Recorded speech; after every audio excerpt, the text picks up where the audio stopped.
She's asking $5,050. That's the total liability to date. Like it could be a 3-month period. On that date. On that date. On that date. Yeah. Yeah. It's a snapshot. It's not the total for the year. It's the No, total for just on that day. given day. Yeah, so that's if I checked all my statements, what do I owe on that day? But right, if I start paying things late, or it could grow over time. Or if I start paying it down, it could decrease. So this sample that you use for balance sheet is basically like a snapshot of the month, of a month? Of that day. No, Or that day. Yeah, That's it's always right. just one point in time. Right. Okay. That Friday. Yeah, If you go the next day, it could be something totally different. Exactly. yeah. Do people hear that? So we can, the balance sheet every day, you take it on a different day, it's gonna look different. Most organizations will pull a balance sheet maybe end of the month, or end of every 3 months or something, just So to they check can what see things where are. they're at monthly. Right. Thank you. Are there questions about this? You asked us earlier, who owned a for-profit business, not a corporation, but I'm saying a little different. I'm trying to remember something from the accounting course, So right? retained earnings? No. I'm thinking about something on the income statement that for-profit business do on monthly, normally, right?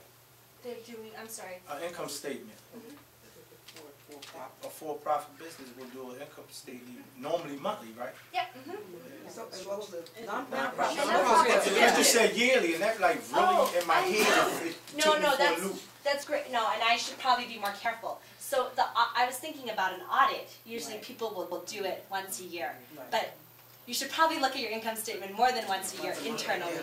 That's great. I'm so glad you brought that up. So I should be careful. So you can have an income statement over any period of time, and usually it's from the beginning of the year to whatever month it is now, and then you'll pull a balance sheet for that kind of most recent date too. But if you're looking at a full year, usually it's the full year income statement and then the last day of the year. But that's great. So you do want to look at these more often than once a year. I think Okay. most boards do require, at least school boards require you to look at a monthly Yeah. basis. What's coming in and going Yeah. out. Are there other questions about this example? All right, so let's talk about what you would find on a nonprofit financial statement. We're going to talk first just about the income statement. So what are some revenue sources for nonprofits? Contributions, tuition, right? Government contracts, grants, fees. In-kind dollars. In-kind dollars, yeah. So in-kind, does everyone know what in-kind dollars are? So those are either donations of services or products. So they're not cash donations. It's not monetary, but Right. it's it is income. And Right, it's income. Value. It's Income. valued at whatever that Yes. income. Right. It's valued at what that would have been. Right. So that's if I went to Pathmark and they gave me, let's say, 400 chickens to for my camp, that's... That would be an in-kind Non-cash, contribution. non-cash. Or some kind of services. But you have to discern what that value And then is, you right? have to, right, the fair market value. And it can also be for services, Right. but for it to be recognized on the auditor's statement, it has to be professional. Right, like So- nursing, a nurse coming on. Right, like, so, someone does architecture plans, but it doesn't count if someone's just helping out with tutoring, right? Or if an accountant cuts his fee in half for service. Sometimes it depends, sometimes they, I don't know the details of that. There can still be a for-profit component within a nonprofit organization. Yes. Right? You just have to handle the reporting differently, right? Well, Because there still is a taxation on that. I don't know, I'm not a lawyer, so I don't know the tax details. As far as the financials are concerned, they can actually be consolidated into one statement. So basically, the nonprofit, sorry, he was asking if a nonprofit can own a for-profit, so how does that work? It might mean that the for-profit has to pay taxes, Right. and then whatever's left kind of gets kept in the nonprofit. What was I going to say? So that's the way, let me ask the question, how do you get revenue for nonprofit? That's the way it generates revenue for the nonprofit. Because I was thinking about that, because I was reading up on T.D. Jakes, right, the preacher on the Potter's House. His book, and this was about maybe 5-6 years ago, his book selling part of his business, it's like $40 million. This was like 5-6 years ago, $40 million thing. Just his books. Well, I think some nonprofits can have, you were saying earlier they have endowments. Well, what are endowments? their shares in for-profit companies. So nonprofits can own for-profits. So what happens is a for-profit, whatever kind of profits come off and go to the nonprofit, they end up being kept for the nonprofit. So it kind of stops there. It doesn't get distributed to anyone else. So what are some nonprofit expenses? Rent. Rent, salaries, overhead, Salaries, benefits. salary and benefits, supplies, insurance, you go on and on, right? So, Biggest thing. so here are some sample categories, right? So we kind of touched upon a lot of them. These are just some examples. A good place if you actually want a good listing of all the different categories is actually to look up Form 990 that has a big list on it. Unfortunately, nonprofit financial income statements are not so simple. So what are we forgetting? Taxes. Not taxes, right? Normally nonprofits don't have to pay taxes. That's right. But there's something else that makes nonprofit Not taxes. income statements really complicated. Sam knows the answer to this. It's the nature of restriction. Restrictions, right? How many of you have encountered restricted revenue or restricted grants? What kind of grant did you It can only be spent for a certain line item, and you can't spend it for anything else. Well, I work for a university, and when people make donations, like specifically towards certain students, Yeah. it has to be kept in a certain fund that can only go to that one particular thing. And I was, when I worked with an organization, when I worked for a nonprofit, Yeah. because the nonprofit had a support group, and so we received a grant specifically for the support group. Yeah. And we had to keep its money separated Yeah. from what we did with the rest of the organization. It was an abuse agency. So those are three great examples. So, I'm sorry, I forgot to talk about this. I'll come back to this later. But there's basically two types of restrictions that you can have when someone writes a check to your organization, right? You can have unrestricted donations, right? So that's when someone just writes you a check and doesn't say that you have to spend it on anything in particular. So the organization has the flexibility to say, well, today I need to use this money to meet payroll, I need to pay bills with this, or I'm going to put this money into savings. When you give money to a church generally, unless it's a special collection, right, if you're just donating in the collection plate, those are usually unrestricted funds. And a lot of times when you give donations to organizations, they're unrestricted, right? You don't put any sort of restriction on it. You can also have temporarily restricted funds. So these are usually purpose restricted. So someone was mentioning it's like you got a grant, but you have to spend it on a specific line item, right? So I have to spend it on supplies, or I have to spend it on video equipment, or I have to spend it on building repairs. They can also be restricted to a specific program, right? So that might be a little bit looser. So I got a grant that I have to use for my after-school program, or I got a grant that I have to use for workforce development training. So you have some flexibility within that, which line items you spend it on, but you have to make sure all those donor funds are still going towards that program. You can also have grants that are time restricted. So this might mean that someone says, well, I'm going to give you $10,000. I don't care how you use it, but you have to use it in 2010, in this year. Or maybe I can give you $20,000, and I say, well, you can use 10,000 of it in 2010, but the next 10,000 you have to use in 2011. Right? And then there's permanently restricted, and this is when you get to the term endowment. And permanently restricted donations is when someone writes a check to you and then they say, you can actually never really spend down this money, right? You have to hold this money in a fund in perpetuity, so pretty much forever. But you can spend down a certain percentage every year, and the donor will specify how much. Or sometimes it's you can never touch the main amount, but if there's interest and dividends from wherever you invested it, you can keep it. But the donor will specify. But the main idea is the main piece of that money you can never touch. It just kind of sits there. Is that clear? All right. So basically, whenever you get revenue from donors, it can fall into one of these three buckets. And this whole bucket analogy actually comes from NFF, so I have to give credit. But sometimes people think, people say they keep it in a different fund. You can almost think of like all the financial resources of your organization in different buckets, right? Different funds. So you have your unrestricted fund. So this is the bucket of money that you can use however you need to use it. The temporarily restricted bucket, where you have to make sure you use it for that specific purpose. And then the permanently restricted bucket, which basically means that you pretty much can't touch the bucket, but there'll be a little drip coming out of it that you can use, right?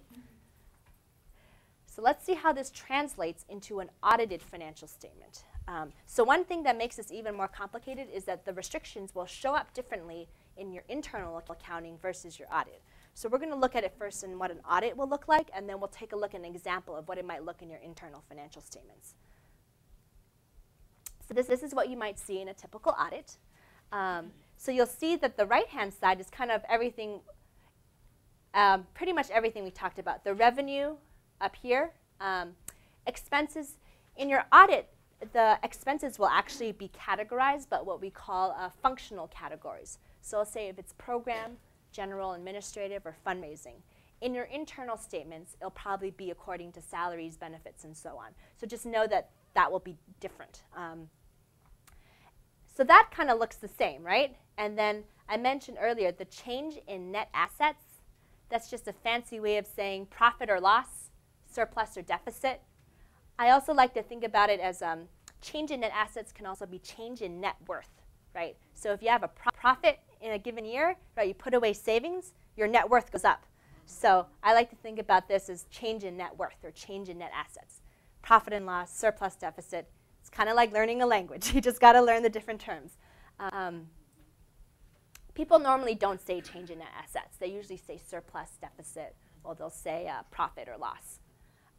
And then there's 3 columns to represent each of the donor buckets, basically. And permanently restricted, I've included it in here so we can talk about it. But if there's no activity going on, it usually won't even show up. You'll just see the unrestricted and temporarily restricted column. And then there's a total. So we can go through this line by line, right? So contributions. In this year, how much of the contributions were unrestricted? 50,000, right?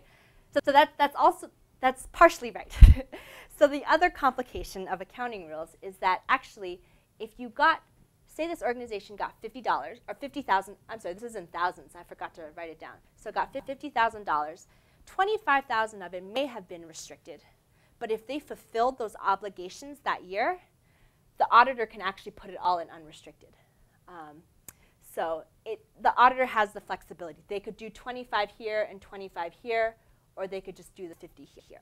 So we actually don't know whether it was all unrestricted, but I'm going to talk about it that way just because to make things less complicated, but just keep that in mind, that some of that may have been restricted, but they fulfilled the restriction that year. So they spent it on the pencils, or they spent it on the right program. Next line item, for grants. What did they receive this year, and what was restricted, what was unrestricted?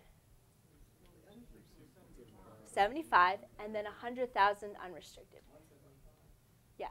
So this year, it turns out that they got 75,000 to run their after-school program this year, and then the foundation actually gave them a big $100,000 grant, but it's something that they're going to have to use in the next 2 years. So there's a time restriction attached to it. So it can't touch that money this year, right? This is for next year. Fee for service. So the after-school program actually charges some small fees to the students as well as to the schools where they operate the program. So they get a small amount, $25,000 from that. And then there's this funny line item called net assets released from restrictions. So this line actually shows what gets transferred from the temporarily restricted bucket to the unrestricted bucket. So you see how it's negative 5,000 here and positive 5,000 here. So basically, in this year, we know that the beginning of this year, this organization had $5,000 of net worth that had donor restrictions on it, saved from the prior year probably. Maybe they got something from the last year. And then this year, they fulfilled it, right? So they actually spent it on whatever they were supposed to spend it on. So the way that accounting represents this is that they actually transfer it to the unrestricted bucket. So they kind of transfer the funds from temporarily restricted to unrestricted. And the only way you can do that is when you're about to use it for the restriction, for the restricted purpose. And the line item will show up as net assets released from restrictions.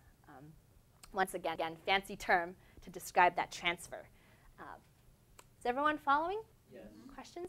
Question. Yes. The bracket, Yes. that represents because Oh. it was originally there and then it was utilized. Yes. So the 5 is like a negative, right?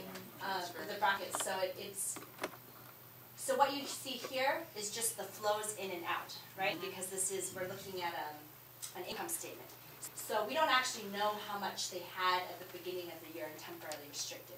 So maybe they had $5,000 in that bucket, and then this year they got another $100,000 into the bucket, and they transferred $5,000 out of the bucket. Does that make sense? Follow questions? Yes. I'm not sure if this is the right time to ask this. Okay. I hope so. If instead of a fee for service, if we do something like we have aprons and books that the people need to, I don't want to use the word purchase, but they do need to purchase them in order to be part of the program. Yeah. But yet the cost of them is like it costs us maybe $13 to make them, and we're charging like $15. Yeah. So we're making a tiny bit on it just to kind of cover our expenses, but it's not like it's a profit-making Right. deal. So where does that go, and does that still go under fee for service, and do they get is that considered a donation? Because they're getting something in return, which means that it's not supposed to Yeah. be. So, or is it donation for part of it, but not all of it? Like, how is that handled? That's I can give you the general answer, but I think the specific answer you might want to speak to an accountant about. Okay. Generally speaking, something like that, like inventory sales, like selling stuff that you own, that's just going to be like sales or like, fee-for-service type category. Sometimes they actually do divide up between, like say a nonprofit has this huge celebration dinner and it charges $250 for each person to come, but the value of the meal is only $100. Then that $150 will be a donation credit to whoever paid for that. And then $100 will go to, be like a dinner revenue or something along those lines. And that's from the donor perspective. I'm not sure from their own financial statements. It may all be lumped together as special event revenue. So I'm actually not entirely sure exactly how you would treat it. But I think for the most part, it would just be under one line item. You wouldn't separate it out. And for kind of a $2 difference, I don't know if it makes sense to argue that the aprons are worth $13 and the donor actually donated $2 to the organization. So I think But there wouldn't be sales tax involved on something like that, right? Generally not. Because it's nonprofit and it's just. Well, nonprofits are subject to something called unrelated business income tax. And so that's when you're a nonprofit and you operate a business that's distinct enough from your organization that it's more like a sideline revenue generating. You sometimes do have to pay taxes on that. Usually something like apron sales for like a program is going to fall under the umbrella of, it's like tied to your program. Right. So I think you're probably okay, but that's also like a tax just to make sure. I don't think there would be a problem, but. Wouldn't there have to be you have to cross in terms of the profit that would be made on top of it? I'm not sure. Yeah. I would look that up. Yeah, I could probably look it up and see, but I don't know off the top of my head. Thanks. Okay. Any other? Okay. So you see the total revenue line, $155,000 unrestricted. $95,000 is kind of the net change for temporarily restricted, right? So it's $100,000, but you also transferred $5,000 out, so $95,000. So total new revenue coming into the organization is $250,000, new financial resources coming in. And then expenses are all down here, and you'll notice that they only come out of the unrestricted bucket, right? It's only out of unrestricted money that you use to pay expenses. So if you're about to use temporarily restricted funds for the program that it's restricted for, it first has to get transferred to the unrestricted bucket and then paid out.